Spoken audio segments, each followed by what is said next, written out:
This is my friend Baloo. We've been looking after him for a little bit. And our topic today, or what we'll be thinking about, involves Ecclesiastes, and that everything has seasons and time in our lives. And I wanted to introduce you to a puppy that was just born a few weeks ago. He's very big for a puppy. I recognize that. He's about 12 weeks old. But what a joyous thing to remember that often, also in this time of spring, that there are still new things born into the world with curiosity and just the most fluffy. Well, he's been that reminder for me as we've been sorting out what COVID-19 looks like in our lives and what it means to live during a global pandemic. And I've been very thankful for his role in terms of being that reminder of the season of spring and new life and abundant energy and joy. I thought that might be a good reminder for you too. Thank you, friend. Today we are looking at this passage from Ecclesiastes, one that many of us have probably heard or experienced. I've read it at funerals, and I've had it read in weddings, and I think that kind of is a demonstration of the breadth of this passage in Ecclesiastes, that for everything there is a season and a time for every matter under the sun. It's kind of a complicated passage in the context of COVID-19 because there really isn't a pandemic season that fits into our understanding of what it means to be on these cycles. Certainly the flu season might be something that has touched our lives or impacted us as individuals or families or communities, but not in this capacity before. And so what does it mean when we think about everything having its time and place, especially in the context of crisis, in the context of fear, in the context of loneliness and isolation, and really not knowing what comes next? The passage offers some of these juxtaposition moments. A time to seek and a time to lose, a time to keep, a time to throw away, a time for love and a time for hate. But I don't know if that really captures what's happening now, or captures that understanding of the cycle or rhythm that we're used to in our lives. And I think in many ways this moment in Ecclesiastes can feel kind of like this thing happens and this thing. We expect for things to come and do this thing. We expect for things to be planted and to be plucked. We expect or understand that these are part of the normal rhythms of experience. And so for some of us, I think Ecclesiastes can feel like a very odd passage to have read at this time. This is not a part of the season or the cycle that we're expecting. I think also for other folks that are living through COVID-19 and the pandemic, this is just an additional stress on top of things that really haven't had a seasonal order. For those who have been struggling with food insecurity or not having access to safe housing, adding this addition of trying to be safe amongst a virus that has wrought a lot of havoc isn't a part of the expectation, but this sense of steadiness or understanding what's coming next, that's already been in crisis for many folks. And so what Ecclesiastes has resonated with me, and I think, and I hope that I can communicate maybe in this particular message, what God has revealed in this time is that for some of us this may feel very chaotic and stressful because it is the first moment that we've had to feel this rupture of the social fabric that we're used to, the normal everyday waking up, going to work, doing the things that we're expecting, the rhythms that we've grown accustomed to. But for others, this isn't necessarily normal, but living in crisis is not new, is not a new phenomena. And so I've been very mindful of that, or trying to really pay attention to the fact about what it means to live and be able to have seasons of expectation where I can know for certain that this thing will happen, or at least I can predict that that was going to happen in my life because it's happened that way for the past 30 years. And what a privilege that is, what a privilege that has been. And that this moment really ruptures that privilege for many people who have never experienced that before. And so that doesn't mean that we necessarily have to grow comfortable in a pandemic era, although I don't necessarily, I'm not a scientist, I'm not trying to know what's coming next, but I think Ecclesiastes opens this window, opens this moment for us to think about what does it mean for us to live as a people of seasons, and what does it mean that some folks don't have that luxury of living in this seasonal expectation of having creature comforts or basic needs met, and how can we rise to meet that challenge even amidst our own stress and anxiety. For those of us who are feeling like the fabric of society and time and just how we derive meaning is so different from our homes or from the places that we're trying to figure out what's happening during COVID-19. I think one of the things that has really struck me, trying to continue to stay informed but not really being too over-informed, right? The saturation of information can just feel soul-crushing on top of all the things that you're dealing with. So identifying and knowing that that's happening for many of us. I've been able to find and hear some stories that bring so much joy into that moment of during the day, and really celebrate those stories. One of them recently that happened, and I was a very proud Kansan at that moment, but the governor of New York, Governor Cuomo, received a letter from a Kansan farmer from northeast Kansas, so kind of in our neck of the woods, and it was a handwritten letter. If you're interested in it, I'm sending the link to Ben so he can share it so folks can read the letter for themselves. It was a very heartfelt but to the point letter. I feel like it represented a lot about kind of Kansas sensibilities in the sense of my understanding of my culture. And in it he described his anxiety with his wife having lung cancer. I'm sorry, that was wrong. With his wife having lung issues. She did not have cancer, but was having one lung that I think wasn't working correctly in the way, that was the way that he described it. Even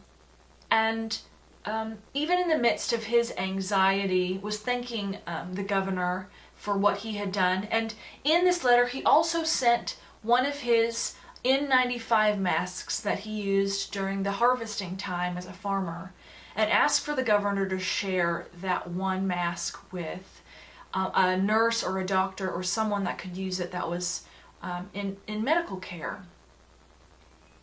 And the governor took a moment to read this letter and to talk about just the sense of humanity that is being cultivated in this moment. Not to diminish people's suffering. That was not the sense that I got from hearing that, and that's certainly not the sense that I see in Ecclesiastes either. But acknowledging that there is this humanity that humans find ways to thrive and share, and that should be something we celebrate too. And it reminded me of the story of the talents in Matthew 25, where 3 different men were given talents, depending on the interpretation that you read. Some say master, that use the master and slave language. Other passages use the kind of the person with the money and servants. So identifying that there's some translation conversations about who had money and who was given money. But one man gave 3 others different amounts of money and said to take care of it. And the first person, 2 people went, invested their money, made some money back. I think a banker was mentioned in one of the translations I read, that a banker gave, they were able to generate interest or something of the sort. And the third person chose a different path. So when the first two came back to the man who had given them the money, they said, "We've increased the amount that you've given us." And he celebrated these increases. One was more than the other, but that did not matter in the story. It was that there was an increase that they experienced. And the third person chose to bury their money in the ground. The man who gave the money was very angry that that was the choice or decision that was made, to bury money. And the man lost any of the money that had been given by the person who had given it to him.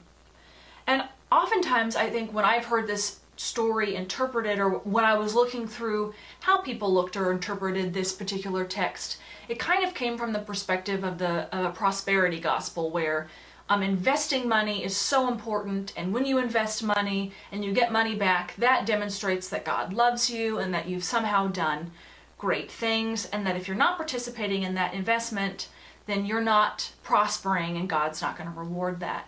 And I want to challenge that interpretation a little bit, because it should be challenged, especially in light of the circumstances that we're seeing today. But I also think biblically we can challenge that a little bit.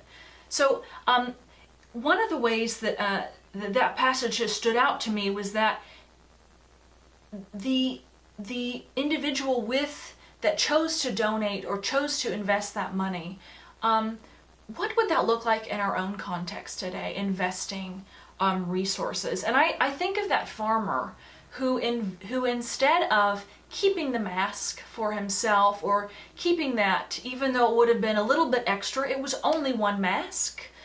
So it wasn't, I think in the scheme of things, it might seem like a silly gift or contribution, but how meaningful it was that he kept what he needed for himself, and he outlines that in his letter, and sent whatever he had, invested whatever he had in other people that he didn't know. And I feel like that really speaks to the heart of this passage in Matthew. It's not about money growing or investments growing.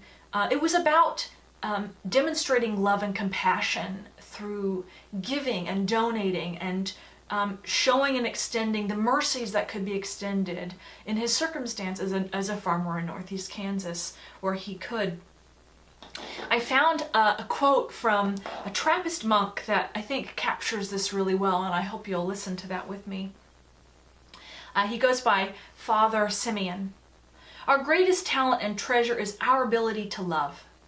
And in this enterprise, the champion is the greatest risk taker, which means the one most willing to invest themselves where the odds appear most against themselves." So as this farmer chose to donate what he had, he invested. He was an enterprising champion of love, and of extending love in a radical way. Even if it seems small, one mask seems small, his ability to think outside of himself and his immediate context, even knowing his wife had a lung concern. What a radical gift of hospitality. And I wonder if that's not what the writer of Matthew meant when they wrote this story. Not that we're expected or thinking about investing necessarily even finances in a certain way, or keeping just those around us safe, but what does it mean to radically extend and to enterprise love in a way that, especially in seasons like this, bring hope and encouragement to people who experience and hear them? What a joy. And if you read later, literally the next story in Matthew is the story, is the commandment where, "For I was hungry and you gave me food. I was thirsty and you gave me a drink. I was a stranger and you welcomed me."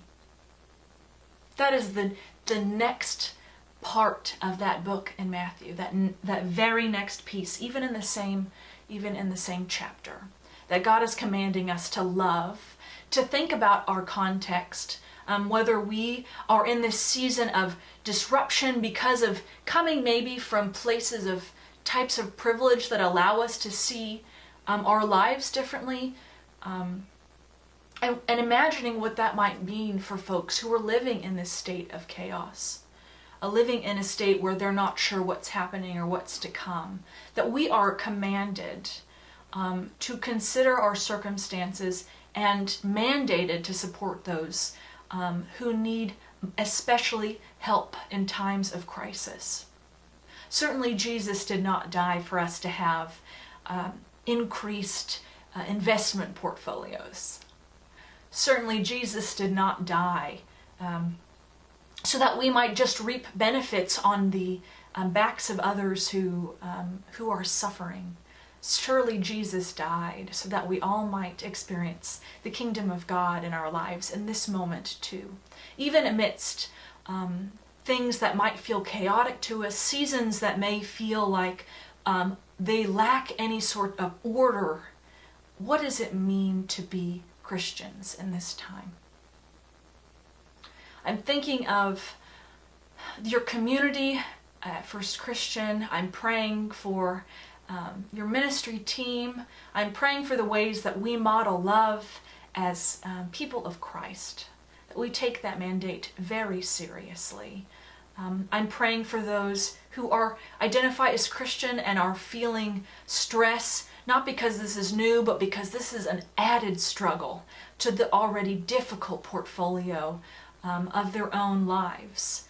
I'm praying that we might find joy, that we might remember that there are seasons of newness and spring around us, whether that be from the face of a puppy or from a new baby being born, but that we find and seek those moments of joy regardless of who we are, to connect a little deeper with the purpose that God has for us, which is to thrive and to be successful.